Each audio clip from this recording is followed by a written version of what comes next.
Hey, Mark. Good, man. Sorry, I couldn't make my internet work here at my house there for a second. I apologize. I know how you feel. Yeah, technology. There you go. Thanks so much Yeah, man. for thanks so much for agreeing to do this. Sure. The last time we spoke was actually around about the 10th anniversary, the That 20, makes you old. and we spoke. We no, actually, it wasn't the last time we spoke. The last time we spoke was around about the 20th anniversary, um, which was an interesting time. Not quite as interesting as things are though these days. Um, Oh yeah, I hear you guys are like in the middle of you know countrywide mask mandates and yeah, social distancing and all that. I feel so sorry for you. That sucks. it's interesting because it's different state by state. So we've only got a few states here, and out here in the west, which is affectionately known as the California of Australia, um, it doesn't exist. It's not here. So Yeah, we so you're on the Gold Coast, right? no, we're on the other side. We're on the On the west. other side. The Okay. west. We're Perth, Western Australia. So Okay. so So we yeah, look, dude. I already had it. It's the flu. It's not a big deal. I'm telling you, it's really not. It's not a big deal at all. My whole family had it. It's not a big deal. oh wow, cool. Well, that's good to Yeah. know. Yeah. You've, I mean, it's cool. It's cool. If we all know who the high risk people are, mm, of course. I mean, it's like somebody who's going through cancer treatment, or if they've made some lifestyle choices that put them at risk or whatever. Yeah, of course they should stay home. I get it, but it's the flu. What can I say? It's the flu. yeah, I guess the bad thing is the disruption it's causing everyone for whatever reason. Well, Um, I think business wise too, but also, man, we're social creatures. I think mm, the most difficult thing, to be honest with you, I don't know if you guys had like mandates of lockdowns and yeah, stuff, but we did here in the beginning of this whole thing, which I think was stupid for our country to do, and a lot of businesses went under, and then that breeds alcoholism and yeah, drug addiction and despair in general, and it's kind of one of those things where I think it's just really been tough on humans because we're social creatures. It's yeah, just very difficult to not trust your neighbor and to not socialize with them. yeah. It's going to have an impact. Yeah, and from a personal perspective for me, I mean, I live for live music, and it just sort of ground to a halt over here. Um, Hey, look, brother, you're in the connection business. That's what you do, and mm, that's what you love. And when they don't allow you to connect with people or the music that you love and stuff like that, man, you feel it. I mm, get it. mm, it's awful. It's been a while since I've seen you though, so one of the things I was looking forward to this year, we were going to come Yeah. over to the States and catch a few shows. The important anniversary though for me today is I have this thing every year where I talk to people who've released my favourite albums 30 years ago. Um, and Nelson's debut, I have to say, over the years, is probably the album I've played most from 1990. Oh It's man, that's cool. Thank you. it's just one of those albums that doesn't go away, never gets old for me, and whenever I play it, it sort of brings back all those great memories you have of being a carefree teenager and stuff like that. Yeah, in the era before cell phones. Yeah, we all Exactly. had culpable deniability. It was a great time. Exactly. And I always love the phrase that I think you coined of confidence rock to describe the sort of music that you play. Well, yeah, I mean, back then, as I always say, we were all living on a prayer, Yeah. and everybody felt pretty bright and hopeful about the future. And then when grunge happened and we shifted the paradigm like that, everybody, it just seemed to be culturally that overall it kind of went to this whole life sucks and you owe me sort of mentality for about Yeah. 8 years when no one played guitar solos, and that was really hard for me, just as a human being because I don't really subscribe to that at all, but musically speaking, um, I there was a lot of music from my era that I loved, Yeah. but we were kind of trying to force our own fit with that first record, and I think looking back on it now, 30 years later, I think that our ideas and what we were trying to do definitely paid some dividends because we weren't really coming at it from a metal standpoint Yeah. or even any kind of stylistic standpoint at all. Actually, we just kind of wanted to come up with a sound that was unique. Yeah. And I can honestly say, talking to a guy from Australia, that actually our travels down there had a lot to do with that. I think we had more of a continental approach. Of course, getting Brett Garson in the band definitely didn't hurt either. But our manager at the time was managing LRB, and we just played they played World Expo and let us kind of tag along, and we just got to see a different culture, a different country, and how they looked at music in general. And I think we took that home with us to the States because it was really about the songs. Yeah. Down there back then when I was listening to Farnham and Jimmy Barnes and all that, and Baby Animals and whoever I was listening to at the time, it was really about the single, about the song. And there were a lot of our bands, our contemporaries back here in Los Angeles and America in general, that weren't really doing that, and they didn't really care about the album as a whole having strong songs every song. Because remember back then, when people were buying physical albums, I mean, it's kind of even before the era of the listening station. So you basically had to kind of go on blind faith based on what you heard on the radio. If you heard a single that you liked, then you'd go and buy the album and just pray to God that it wasn't one good song and 9 pieces of crap, And I always hated that as a fan when that happened to me. So when we put that first record together, we wanted to make sure that we just worked on the writing phase until we got to the point where we didn't feel we had anything but singles. Yeah. And so here we are 30 years later where we're talking about an album that you've listened to that doesn't grow old on you and it doesn't tire you out.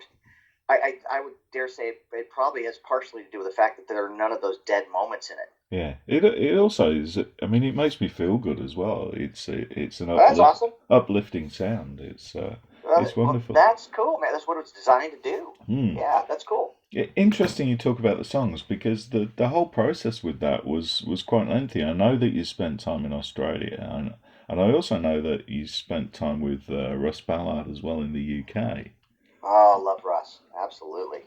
Yeah, and it was cool because we were, the manager that we had at the time, the one thing that I'm really grateful for is that, in the United States, just in general, we're so egotistical. We think that nothing else matters. So because we've got friendly borders to the north and south and oceans to each coast, we really don't travel a whole lot.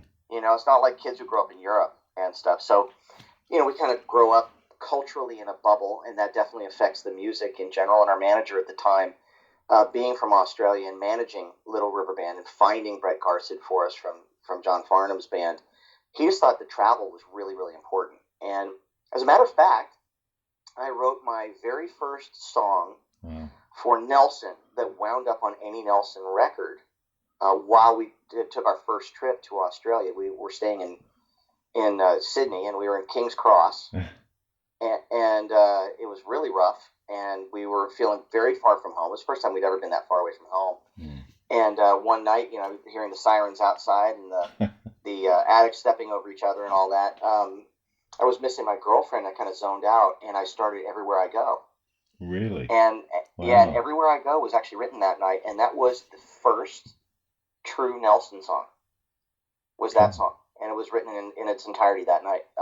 There, and so we just kind of approached the rest of the album the same way. And writing with Russ was great. I mean, we wrote a couple songs with him. We did not get anything that I absolutely loved in working with Russ, but I mean, I wouldn't take back that experience working with him ever, and watching him do his thing, like on his stuff. Because what I learned is that some people are really, really good at the co-write. They're really good at the whole process, and that's something that they really look forward to. And some people like Russ and me now, I do the same thing now. I used to co-write a lot, and I don't anymore. I do it all myself. He's just one of these guys that kind of hears it done in his head.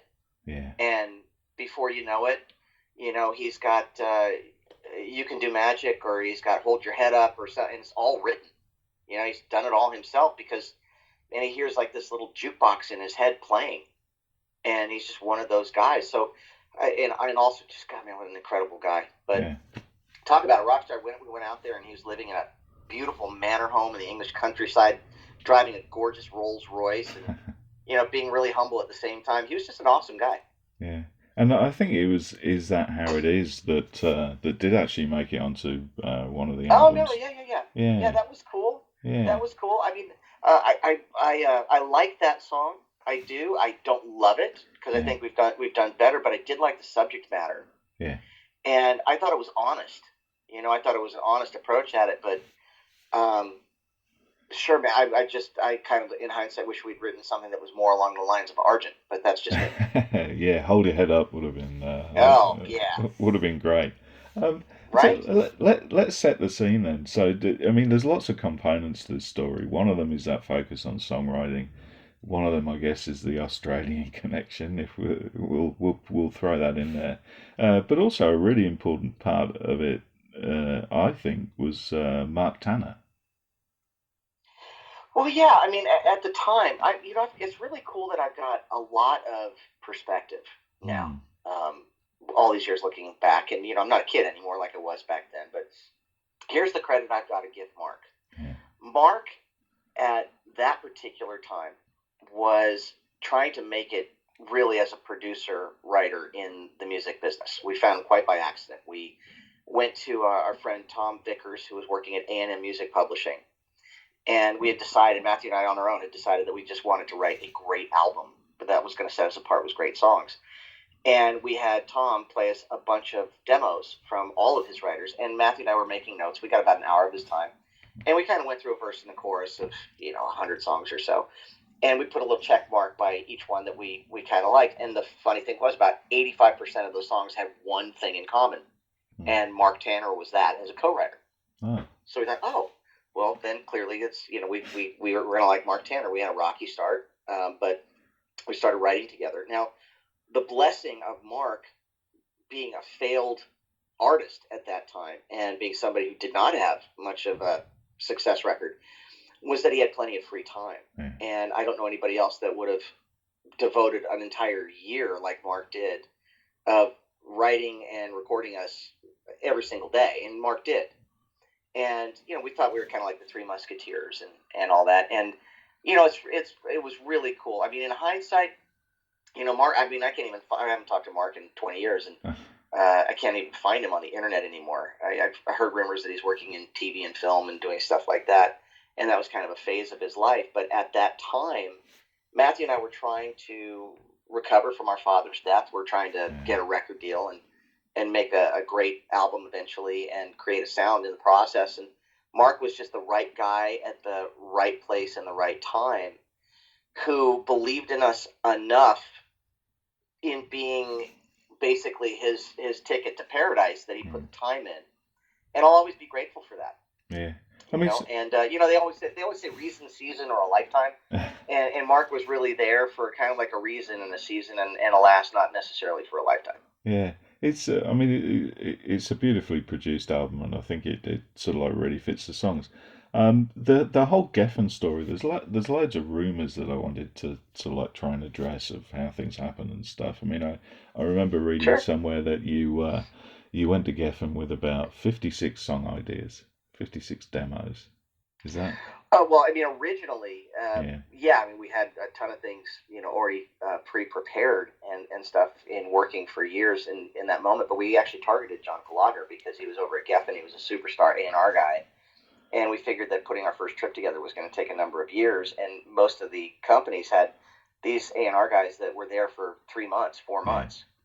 And, we learned from experience watching our friends that, the last thing in the world that a new A&R guy wants to do is inherit the last A&R guy's pet projects, So we had to pick a company that had staying power. We had to also pick a record company man that was going to be there and had, respect and pedigree, and that was John. And, really the process truly wasn't coming in with a bunch of finished songs. It was really working with Matthew and with Mark over the course of a couple of years and having meetings with John Kalodner every 2 weeks, where we would play him 3 finished record quality demos that we had done of new songs, and it was tedious and it was gut wrenching and soul stealing because John's really tough, and he would basically shit can 2 of the 3 songs that we presented, and so it took us a long time to where we finally got an entire album plus bonus songs worth of material that John approved.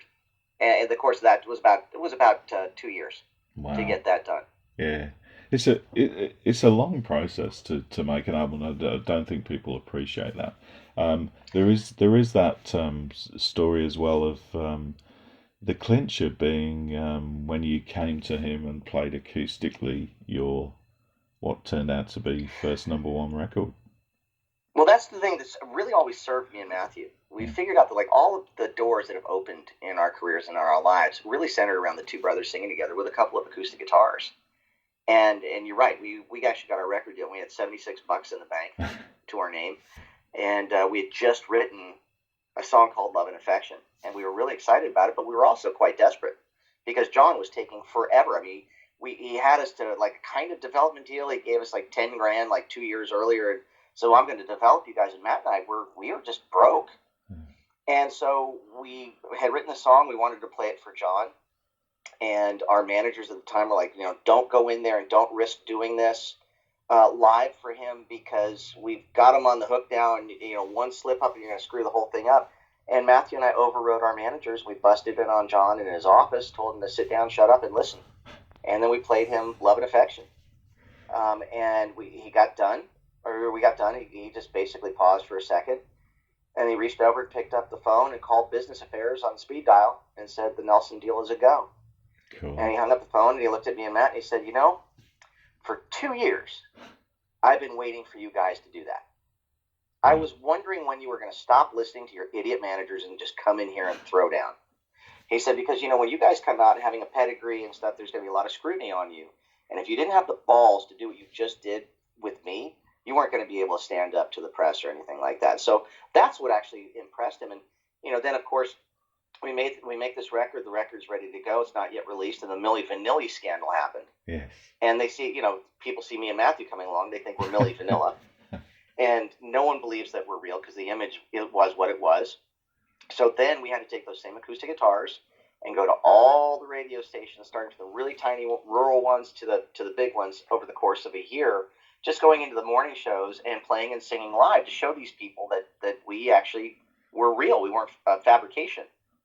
And then again, a year later, after doing that, going on MTV here in the States, which was the biggest radio station basically at the time, and taking up the Daily Show that Daisy Fuentes was doing and kind of announcing videos and playing in and out of the commercial breaks with a couple of acoustic guitars and the two of us. And really, honestly, that's what broke us. Yeah. Because you were quite late to guitar, weren't you? I was. Well, I actually started learning guitar when I was 18. I was a drummer from the time I was 6 to 18, and Matt and I played all the LA clubs when we were young. He was the lead singing bass player, and I was the backup singing drummer.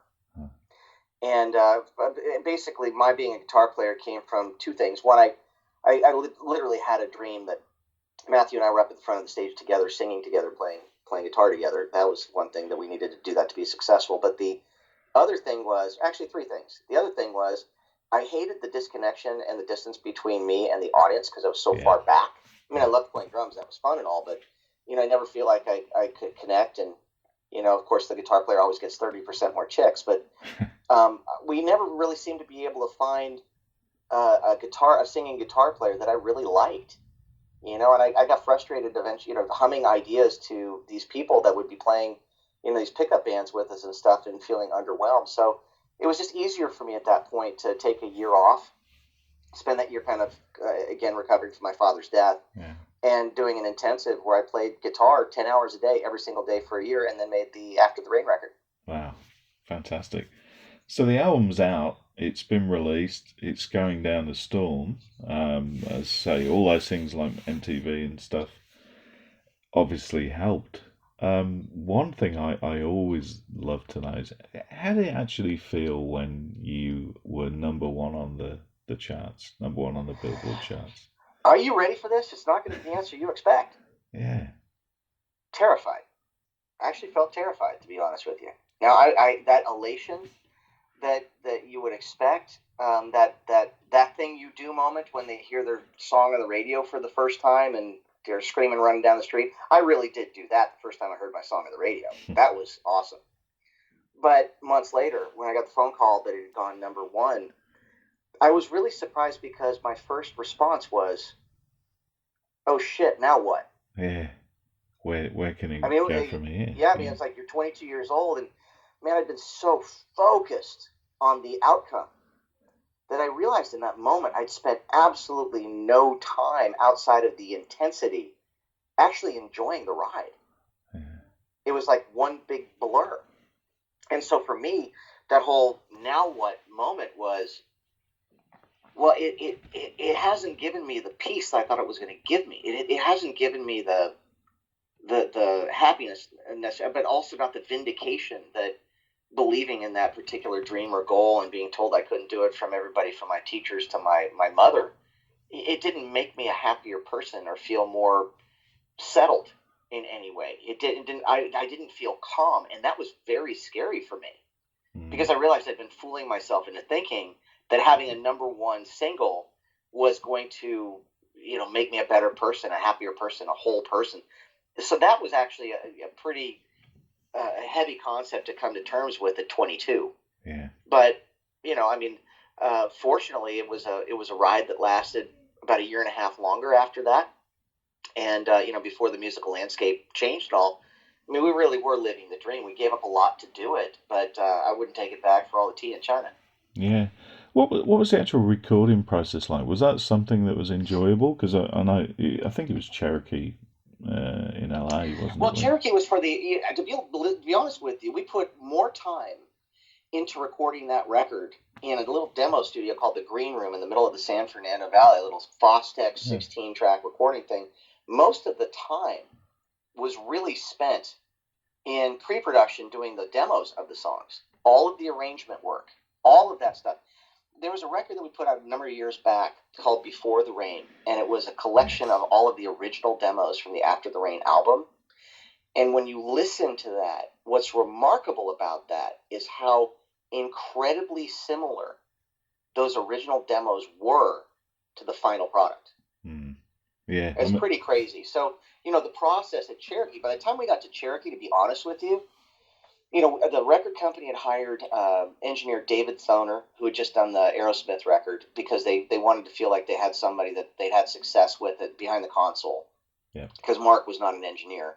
And after a couple of false starts with some big name producers that turned out to be turds, we actually went to bat for Mark and said, well, John, you love the demos that Mark did. Why would you change horses midstream? What are you doing? Give him a shot. Get a Bob Rock or one of those great engineers in there for the Sonics. But Mark's ideas are really good, so that's what we wound up doing.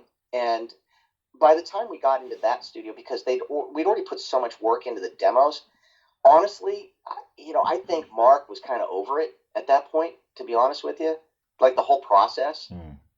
Because all that passion, love he kind of put into the year before, or the year and a half before doing the demos. So, yeah, we got in the big studio, and the novelty of that was great for him for like the first week. And then he basically checked out. And David Thoner had an issue happen with his wife, his wife's health. So he literally checked out after basic tracking was done. So, to be honest with you, I finished the record. The single After the Rain that you hear on the radio is my mix. Wow. That I did because no one showed up. So, the other two, Love and Affection and More Than Ever, the other two singles were actually remixed by David Holman. Yeah. Specifically for CHR Radio, but After the Rain was mine, and stuff. So to me, it was really great because I basically got put in the hot seat. And for me, the way we make a Nelson record, it's very layered and it is painstaking because there's a lot of work that goes into it. In contrast, Matthew had a side band called Red 37, and those guys, basically, it's a three-piece. They just kind of went into a studio, played everything live, and they were done with an entire record in 3 days, mixed, wow. Mastered, everything. And that's one way to do it. But we really come from more of like the Foreigner, Boston, Queen school of recording, and that does take time. Yeah. Because when you're singing and you're sounding like a choir, I have to do every single pass. And back then, nothing was computerized, so all the edits had to be done with a razor blade. We had to wait for the tapes to rewind and all that stuff. So, yeah, it took a long time. Yeah. It really did. But, you kind of have the final product in your head, and, you're working towards something. It's basically like a sculptor who sees the finished statue inside the block of stone. Yeah. So, basically, the process is really just kind of an impediment to the end result. Can you look back and play favourites, or is it impossible? Is there a particular track that you love from the album? Well, selfishly, I love After the Rain because I mixed it. Yeah. But but to be honest with you, my favorite on that whole thing, I mean, there's so many great stories involved in that record, but it would have to be what happened with with Love and Affection, because Love and Affection wound up on the cutting room floor Wow. originally. We went to the big studio to Cherokee to actually translate that one, and that one was just one of the ones where it was clear that the magic was really when we made the demo the first time we actually worked on it, and when we tried to redo it in Cherokee, it wasn't happening at all. It sounded like crap, and and we were really bummed out. So it almost didn't make the record. And Wow. then our management at the time had I don't know, the client of theirs that was a remix engineer named David Holman, and the only stuff he'd worked on some Olivia Newton-John records and all that kind of stuff, and we thought that was kind of like old hat for what we were trying to do. But we actually really clicked, and he really approached those songs. He did two songs. He did More Than Ever and Love and Affection, and we really kind of stripped him down to nothing. We basically kept the drums and rebuilt everything else from the ground up. Wow. And what we had was something that was really snappy and really kind of jumped out of the speakers on pop radio and was really ear catching. And that's what we really intended to do. So that would have to be my favorite song because it really proved that it's really not over till it's over. Even when your A&R guy goes, "Oh, that song's a sinker. I hate it. It sucks." And then you believe in it and you go back to the different studio and you strip it down to nothing and rebuild it back the right way again, and then it winds up going number one. I mean, wouldn't that be great if that's the way life worked all the time? It would, wouldn't it? Yeah. Spend a bit of Yeah. time, polish it up, and yeah, you're away. Right. I mean, what were your favourite moments from touring? I mean, it took. I think last time we spoke, 10 years ago now, you were touring China for the first time and going to the UK for the Oh first time. goodness, that was a rough tour, bro. Oh wow. Yeah, China was an experience. Yeah. I'll never forget, man. I mean, we were in China. We weren't in Shanghai. I mean, we were like in the middle of the country, and I mean, when I'm saying no one spoke English, Yeah. boy, is that an understatement. I mean, not a word of English at all anywhere. And so, we had to be with our host there, and we were kind of like, culturally paralyzed when he wasn't around to translate. And I remember we were driving through one unnamed city in the middle of nowhere, and it just seemed like block after block of 10-story buildings. Yeah. I mean, giant buildings, tenements. Just we drove for forever through the city that never ended. And I said to the Chinese host, the sponsor there, because they've got somebody has to watch you while you're there from the party. Yeah. I said, I noticed there's so many places for people to live in these big buildings that are everywhere, but I don't see a single fire escape. And his answer to me was chilling. He just simply looked at me and said through our translator, he goes, "We'll make more people." Wow. And that's when I realized I wasn't in Kansas anymore. That was Yes. cold blooded. I went, "Oh man, yeah, that was pretty rough." I was very happy to get home. Yeah, that was yeah. What was the food like though? Okay. No, no, actually, the food was really different than what you think. You go to a Chinese restaurant, and I mean, at least the way we have them here, and they're really tasty. And it's really great. What they don't tell you is that there was apparently a big famine that went through China Mm. in the 50s when the Communist Party decided to shift everybody from an agrarian society to be Yeah. factory workers. They just basically would go to their properties and go, "Guess what? You're now a factory worker," and so they wanted to industrialize and modernize, but they totally underestimated what that was going to do to their food supply. Yeah. So, I mean, they kept it from the world because it would have been bad press, but I mean, unfortunately, millions of people died in this famine. Yeah. So, culturally, what they learned how to do was eat anything.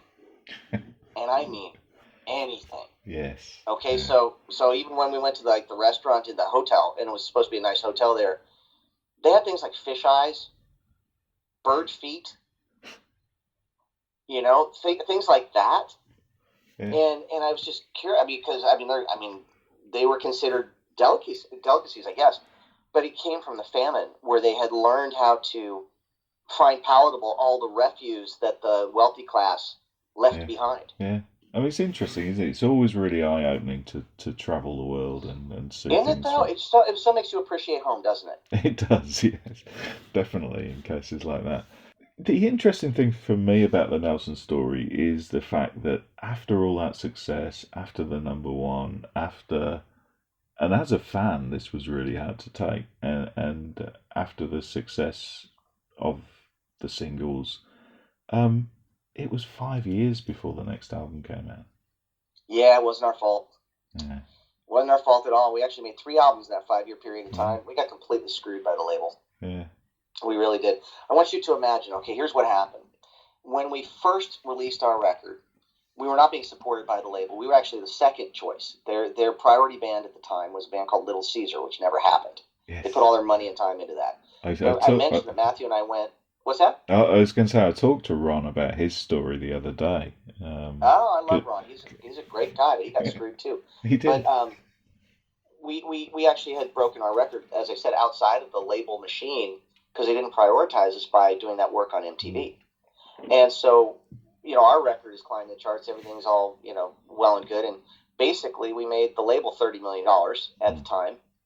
And then, this is also the year, about a year into this. This is a time when, Whitesnake is making $1 million videos and stuff. And everything was really expensive, much like it was when Donna Summer was making records in the 70s. Disco became too expensive. So did the confidence rock thing. And there were like 6 guys in Hollywood that ran the entire music industry. They all got together behind closed doors. And this is like about a year into the After the Rain project. And they all said, we're going to do the same thing that we did during the death of disco, where we killed all that stuff. And then we started, getting punk bands from England who would work for a Happy Meal and a dime bag of heroin. We're going to do the same thing here because we can go up to Sub Pop in Seattle and license a completely finished record for $15,000. And that's how the whole grunge thing happened. It was the tail wagging the dog.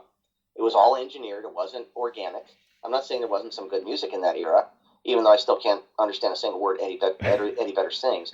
Chris Cornell's awesome, or was, and there was some good music in that. But I didn't. It was no fault of ours. They basically shifted the paradigm in the middle of our run, and everything ended. And so I want you to imagine you're us. You've made the label $30 million.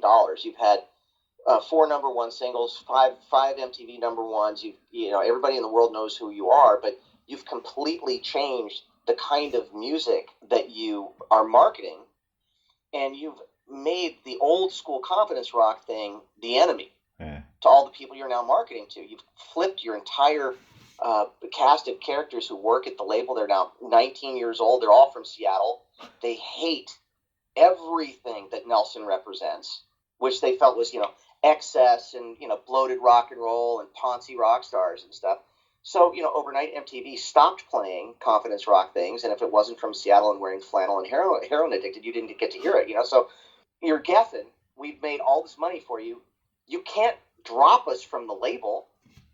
And at the same time, you can't let us leave and go to a competing label and chance us having success again, because that would make them look stupid. Yeah. So what's the only thing contractually you can do? Oh, that's right. We can just keep on putting them back in the studio for a record that we say that we're going to release one day and get behind. And that's what they did. And the sad thing about it for me is that when the record came out, I mean, Imaginator, I think's absolutely wonderful. There's some fantastic songs on there. Yeah, it was a painful record to make, but it was honest, and I enjoyed that. And that's what we actually brought into the label, and they just refused to release it. Yeah, and interestingly, the criticism of the media and the sort of... Yeah, a little ahead of its time, huh? Exactly, yeah. Wow.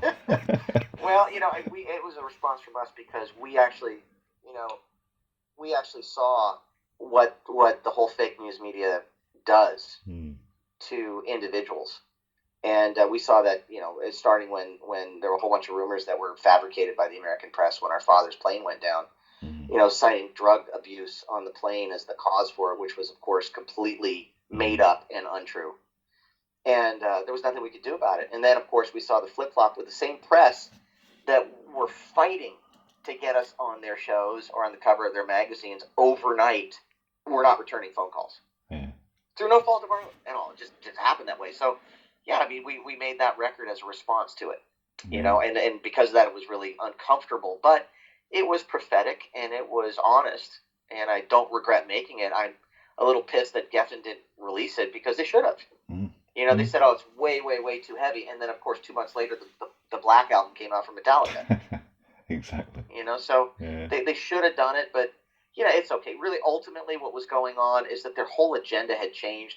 If they were gentlemen at all, they would have been like, "Boys, thank you for making us so much money, but you guys are just not what we do here anymore. Yeah. We're going to be grateful to you for what you did, but we're going to release you from your contract. We're going to let you go someplace else who is still doing the kind of music you're doing." Like, for example, a contrast is like a contemporary of ours, like Firehouse. Yeah. Firehouse on their label, they basically descended into prom rock and schmaltz rock and had 3 other number ones after that. Yeah. For over the next 10 years because their label believed in them. Mm. Their label said, "Okay, you might need to do a little bit of a pivot, a little less Don't Treat Me Bad, and a little more Finally Found a Love of a Lifetime." And they got another 10 years out of that, Yeah. And that would have been really cool to have. It would have been cool to have been, on Warrant's label when they were doing their thing and they were releasing record after record after record. We didn't get any of that support. So, frankly, I'm just really grateful we had the success that we were able to have, and it's tragic that it wasn't able to last longer. Yeah, but I don't think anybody could have perceived that kind of massive paradigm shift that everybody had to go through. No, and it's interesting that the more people I speak to who were signed with Geffen back in the day, the more similar experiences like this they have. It's almost like the album. Oh, they were heartless, man. Are you kidding? When you were done, when they were done with you, you were done, and even worse, they let you wither on the vine. Yeah, but they wouldn't. Go ahead. I was going to say, even to the extent that there are some bands who were releasing music back in the late 80s, early 90s who can't even license their music back to re-release it. Oh, is that still going on right now? Yeah, it's still going on. Wow. Well, we, fortunately with the label that actually wound up inheriting all of the Geffen masters, fortunately we have a really good relationship with those guys. We're even talking to them right now about doing a catalog deal. Oh, wow. For all the stuff that we did back in the day and merging it under one roof with the stuff that we've done on our own Stone Canyon Records label, which is 21 albums at this point. So for the first time in history, there's going to be a one-stop shop for all things Nelson, and they want to do some new products. So I'm pretty excited about that, but I'm not saying the road to that was easy at all because it was a nightmare. Yeah. I mean, for real, it was really hard to get to that point with them because the Geffen people, none of those people are around anymore. Those guys actually wound up selling their assets to Interscope. Yeah. And then Interscope wound up getting bought by Universal. Yeah. So, it was basically like a game of hot potato, being passed around all over the place. And I mean, I have heard some horror stories. I don't know what Ron's story is, but I can't imagine it was, all that fun to be Ron and Little Caesar, Yeah, I mean, their album's never been re-released. They can't get it re-released if they want to put it. If they want to put it out again, they've basically got to re-record. So that sucks. Matt and I, just because we were anticipating this, we actually did re-records of the 4 singles that we had in the beginning. But there's nothing like the spontaneity of the first go round. The one that everybody knows and loves. Exactly. One of the things, I'm taking up so much of your time, but I'm just enjoying myself so much. I hope that's okay. Oh, that's cool. And I wish that I could talk to you forever. I've got to actually drive to my next thing in 5 minutes. I got to get out of here because I've got a Zoom thing I got to be camera ready for and all that kind of stuff. Cool. But we can always get back on the phone market anytime and continue this if you want to do a part B. I'm totally cool with that. I'd love to do a part B if we could. Okay. We just sort of scratch the surface. Are you still there? Yeah. So I'll talk to the publicist about doing that. We'll just set it up. Yeah, sooner rather than later. Let's get that done because there is a lot of stuff to cover. Yeah, there really is. There is. Yeah. I was just looking at my questions. I've asked about the first 3 so far. So. Well, yeah, we can definitely continue to do this. I mean, really, it's always enjoyable, and especially since this is kind of an anniversary year. Yeah. I sure want to take advantage of all the stories and all that stuff because it really was a record that I owe a lot to.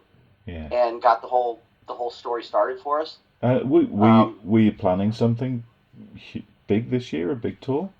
We were going to do a tour, and we were going to remaster or re-release the on other medium other than collector vinyl, the remastered version of After the Rain, which Matthew's done. It sounds really, really good.